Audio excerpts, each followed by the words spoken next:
Prvou masážou urobíme najskôr kokosový peeling. Tým sa nám vlastne vyčistí a pripraví pokožka na nanášanie čokoládky. Je to čistý prírodný produkt bez chemického zloženia, čiže môžu to aj alergici. Veľmi príjemné, to je také jemnúčké, tento peeling. A cítim, ako sa mi prekrvuje chrbát.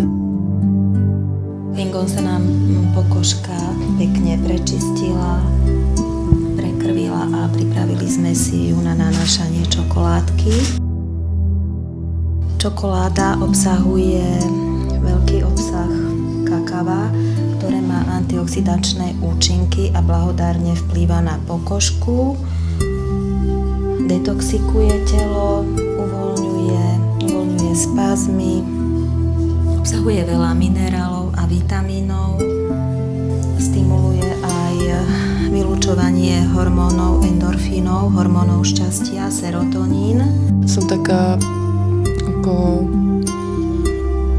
odpálená, fakt doslova. Že sa mi chce len tak leškať a usmievkať sa.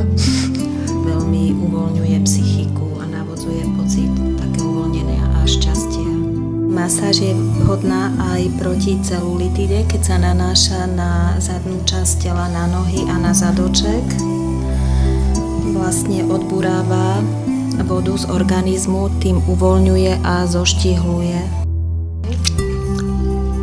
Ako horké kakao, takéto klasické, obyčajné horké kakao.